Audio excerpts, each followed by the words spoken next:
It's a beautiful day in the neighborhood. Reaction Beanie 089. Day in that neighborhood. My brothers and sisters, man, Stack is back on a beautiful day, man. And we're gonna take it back to a channel that I think we went to one time before on the Bean channel, bro. At least one time, man. What is that channel, my people? Lazy Masquerade.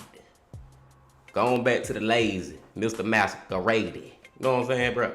And the title of the video is 3 Unsolved Mysteries That Will Make Your Blood Boil. I mean, just because they unsolved, my blood already boiled because I hate unsolved mystery, bro. Like, I hate, especially when it's a murder, bro, and the person who committed the murder never get convicted or caught for the fucked up crime that he committed. You know what I'm saying, bro? But the reason I think he's saying it's gonna make your blood boil is because it's probably gonna be so many clues, so much evidence for the police or whoever to, you know what I'm saying, lock this motherfucker up. But they still, for some reason, just out here free and never get charged. That's why I'm thinking he's saying it's gonna make our blood boil. But before we see, my good people, y'all know what y'all got to do. Get whatever you may need. Get what you need now so we can get into Mr. Lazy, the Masquerade. Y'all got what y'all need, bro? Y'all ready to check it out, man? Then let's fucking check it out.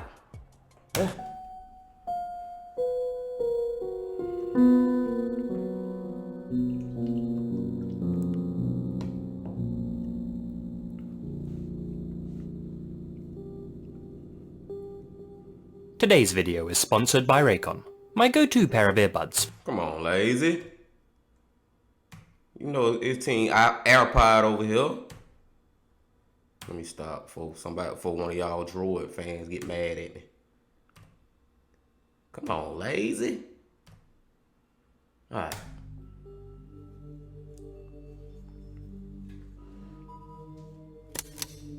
Case 1. In January of 1968, a 21-year-old single mother named Sandra Jackson was living with her 5-month-old daughter, Kimberly, in the small northern English town of Norton. One evening, as Sandra waited for her daughter's bathwater to cool, she began warming up a bottle of milk in her apartment's kitchen. All the while, little Kimberly played in her stroller in the back garden. Her stroller was fitted. Time out. In the back garden. So you in the house, but you got your little infant child in the backyard with no supervision, nobody out there to see nothing. Time the fuck out. With a set of wooden rattles that would keep her entertained while Sandra fulfilled her motherly duties. The layout of the home was such that she could keep an eye on Kimberly if the kitchen's rear door remained open. Whatever. At some point, Sandra wandered into one of the home's front rooms, and, through the large bay windows, she spotted a young man pushing what appeared to be the exact same model of stroller as the one that Kimberly was in.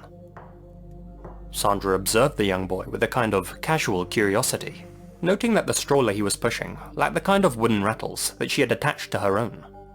Therefore, in her mind, it couldn't have possibly been the same stroller that her daughter was in. How'd she figure that? As she walked back into the kitchen and looked out of the open rear door, she began to panic. Little Kimberly was gone. It was then that Sandra realized with abject horror that she hadn't observed a young man pushing a similar-looking stroller, but had actually unknowingly witnessed the kidnap of her own infant daughter. After contacting... Hey man, the damn mama the one who got my blood boiling, y'all. I know y'all like, what the fuck? You are so careless. Then you looking at the man like, ooh, that look like my baby stroller. Are you serious? This lady here, bro. The local authorities, an intensive search of the surrounding area commenced, with one officer searching an area called Billingham Bottoms. Billingham Bottoms was a popular fishing spot, consisting of a medium-sized lake, along with several smaller ponds. It was as the officer walked among them that he spotted something which sent a chill down his spine. Oh shit. Floating face down and lifeless in one of the smaller ponds was baby Kimberly. God damn. The callous murder of this infant girl caused a storm of public outrage, and the local police force sought to catch Kimberly's killer as quickly as possible. Investigators discovered that Sandra's back garden was accessible via a short alleyway that lacked any kind of fence or gate. That meant that just about anyone could have crept down there and taken Kimberly unopposed. However, detectives also noted that the garden wasn't visible from the main street. That meant that Kimberly's killer had either spontaneously walked down that alleyway, saw her in the stroller alone, and that this was a crime of opportunity. Or, more chillingly, they'd been able to look into the garden from a nearby vantage point, and had been watching Kimberly for quite some time. When interviewed by the police, a grieving Sandra described her daughter's kidnapper as being about 5 feet tall and between the ages of 12 and 14 years old. He had an average build, a mess of dark, bushy hair, and had been wearing a green anorak at the time of the kidnapping. Sandra claimed to have had no idea who the boy was, or why he may have targeted her daughter. If it was a little teenager like that or whatever, bro, dude probably was just one of them little badass kids, one of them just psycho ass maniac in the making ass kids. Based on Sandra's description of the boy, a sketch artist scribbled a rough image of him, and copies were distributed door to door in hopes that somebody might recognize him. The police also accompanied a heartbroken Sandra on a tour of 19 local schools, the goal of which was to identify one of the students as her daughter's killer. Yet even with such an extensive investigation, the police failed to find their perp. For some, the idea that such a young person could commit such a heinous act was almost too horrible to consider. Cynics began to speculate that Sandra was trying to cover up the fact that she had been the one to drown her own daughter.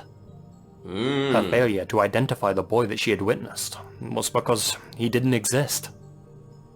For the most part, the level of grief and guilt that Sandra displayed convinced most people of her innocence, and this belief was further cemented in the years that followed, when Sandra would push for multiple re-examinations of her daughter's case. At the time, much of the public and investigative discourse surrounded the killer's potential motive. Coming up with a reason why a young man might take an infant's life in such a way was as morose as it was difficult. But what if Kimberly's killer hadn't acted maliciously as some people had assumed? The police began to explore the idea that Kimberly's killer may have had some sort of learning difficulty, that he had been wandering around the neighborhood, spotted Kimberly, and then decided to take her on a walk down to Billingham Bottoms.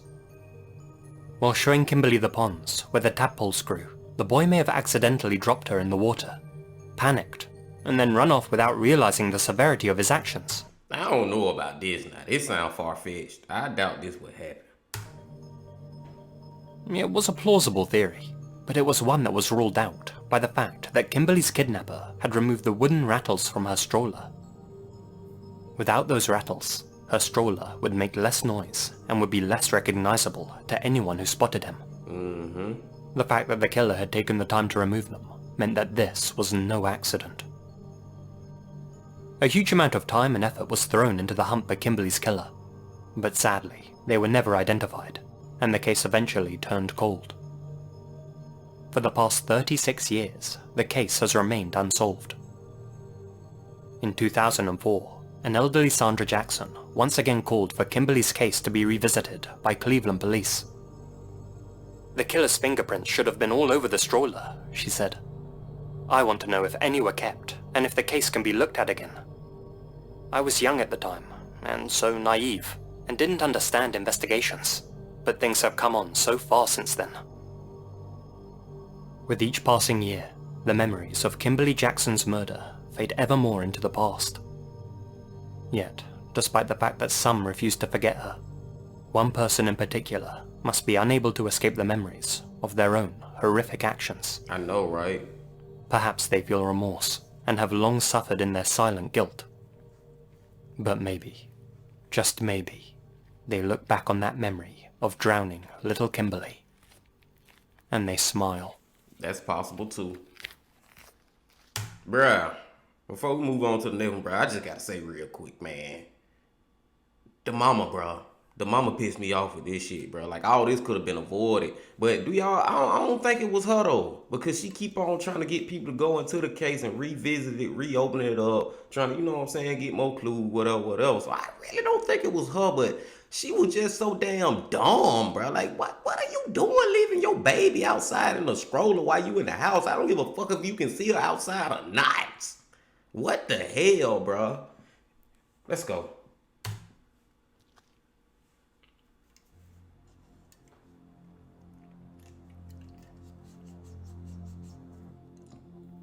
On the morning of February 23rd, 1987, 23-year-old Jay Potter Mintz received a phone call from her mother. Jay was living with her infant son in Leland, North Carolina, having recently separated from her husband, who was stationed with the US military in Germany. To support herself, Jay got a job as a waitress at a restaurant in nearby Wilmington, and had just started dating again. Since the following day would mark her son's second birthday, Jay was busy preparing a small party for him. It had been a busy morning too, as just an hour earlier, she had sold a waterbed to a man who had spotted her advertisement in a local paper. Due to an unfortunate miscomputation, Jay's mother had actually promised the waterbed to another buyer, but after failing to make a note of the buyer's phone number, she was unable to call him back to cancel the sale. Thing is, her mother had already given the man directions to Jay's house. Oh, man. Jay assured her mother that she had diffused the situation with a polite apology. Suitably reassured, Jay's mother Lorene ended the call, unaware that it would be the last time she would ever talk to her daughter. Later that day, Lorene once again tried to call her daughter to confirm that the sale was successful, but this time, Jay didn't answer the phone. After becoming increasingly concerned, Lorene drove over to Jay's house to make sure she was okay. When she arrived, she could immediately tell something was horribly wrong. The door to Jay's house was wide open. After Lorene walked inside, she heard the sound of Jay's 2-year-old son screaming at the top of his lungs. After a brief search of the home, Lorene burst into an upstairs bedroom and was greeted by a sight that would haunt her for the rest of her life. The sight of Jay lying on a blood-soaked mattress.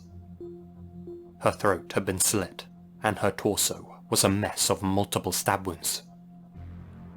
Lorene found her 2-year-old grandson alive and well in another room. That's good, I guess. She asked if he was okay, and he simply replied, "Mean man hurt mummy. Mummy cry." Jay's murder sent shockwaves throughout the small town of Leland.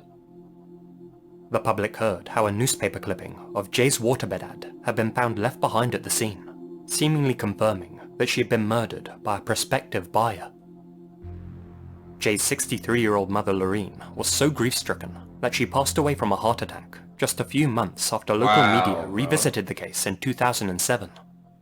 Wow, bro. Like, her mama felt so bad because it been just being for real, bro. That man would have never came over there if her mama ain't had already gave that man the directions to her house, because she was gonna cancel that deal with that dude, bro, because she had somebody else that was gonna get the bed. So I know her mama just felt like extra bad about the situation. Like, it's already fucked up, but I know that hurt her even more, bro. I'm glad yeah, I'm thinking more like it is a male. I'm glad he ain't kill her son though, but it's fucked up for her son to see that shit too though. It was said that she felt such a soul-crushing guilt that she had provided her daughter's killer with her address, that the stress literally killed her. Yup. She lived with so much pain and guilt for the rest of her life, said Lorene's surviving daughter, Jill Watts. Her heart was broken. She always said if she had arrived earlier, maybe she could have deterred the killer. She thought maybe things would have turned out differently. Jill had been driving over to Jay's from her home in Colorado on the day of the slaying, and didn't receive the bad news until she arrived. It was devastating, she later said. One day we're planning a birthday party, and the next, she's just gone. We had plans. She had a life to live. It's been a nightmare ever since. Jay was kind-hearted and a good person and loved her kids. I can't think of anyone who didn't like her. Why someone would want to do this to her is unimaginable. During the course of their investigation, homicide detectives questioned a cousin of Jay's named Angela. Angela had been living with Jay in the months preceding her murder. Interestingly, she told detectives that Jay had been receiving a large amount of unwanted attention over the previous few months, and that she believed at least 2 or 3 men had been bothering her. Angela claimed that one of the men would rake out the words, "I love you, Jay," in the gravel driveway of her cousin's home. What the fuck? Another used to bombard her with red roses, and even arrived unannounced at her workplace in attempts to romance her. What the fuck? Angela was quick to add that Jay politely but firmly rejected her potential suitors, but there were a handful that just couldn't seem to let go. Angela also noted that Jay seemed to receive some deeply disturbing phone calls too. On one occasion, when Angela answered Jay's phone, she heard a gruff voice on the other end of the line, growling obscenities and threats of violence. Then, just a week before the murder, Angela heard a soft sobbing coming from Jay's room. She walked inside, only to find Jay curled up on the bed, quietly weeping.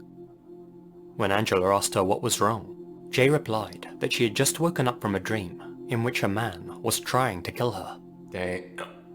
After it happened, I couldn't shake what she said, Angela told a journalist back in 1997. It's like she knew what was about to happen. Like she After a failure prophesied. to identify any potential suspects caused the investigation to stall, a diversion of resources further impeded the hunt for Jay's killer, and it wasn't long before the case went cold. Even after 29 years, the Brunswick County Sheriff's Office still actively worked to solve Jay's case. In 2016, an officer by the name of Lieutenant Israel West was placed in charge of the investigation. During a press conference, he said that a number of different suspects had been questioned over the years. "We don't consider Jay's case a cold case. It's just unsolved," said Lieutenant West. "I put as much energy and care into her case as I would want if it were me or someone I loved." Lieutenant West also stated that the future of the case rested on any potential DNA evidence recovered from the scene, and that the Sheriff's Office were waiting on the results of an advanced DNA recovery procedure that might shed some light on the killer's identity.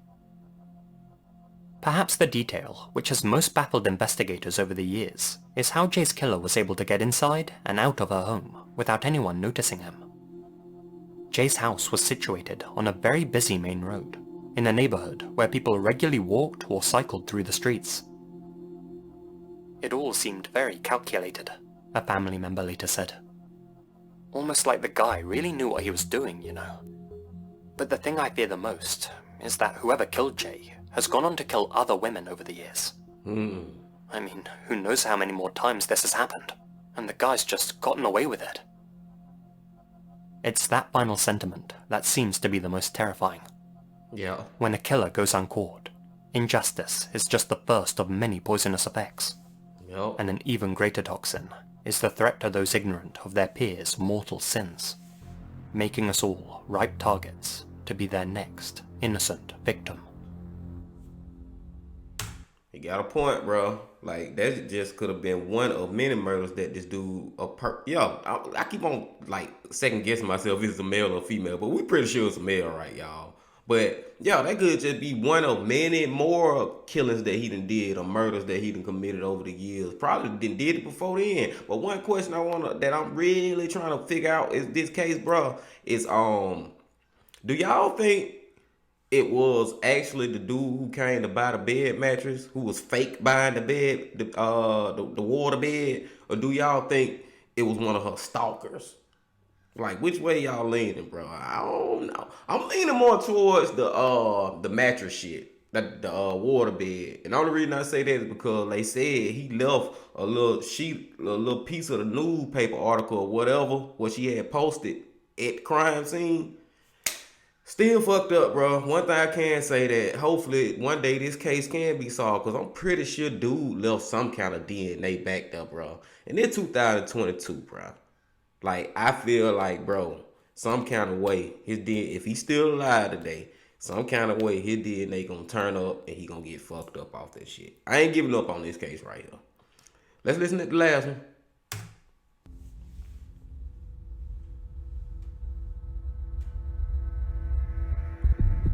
Case number 3. On the afternoon of September 10th, 2021, Virginia-based newlyweds Corina Solorzano and Jason Cortez were making their way down a popular trail in Los Angeles' Ernest E. Debs Regional Park. 29-year-old Jason was from Silver Springs, Maryland. He attended Potomac Senior High School, and, following his graduation, went on to receive a Bachelor of Arts in Film and Video Studies at George Mason University. Jason was heavily involved in student organizations, and was an early member of the Iota chapter of Delta Kappa Alpha, a cinematic professional fraternity. This is where he first discovered a passion for screenwriting, movie directing, and, above all, photography.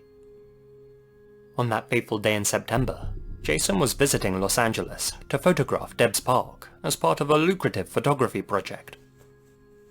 Having tied the knot just a year before, he and Corina were very much in love, and they were looking forward to spending their first holiday season together in their new home that they had purchased back in Virginia.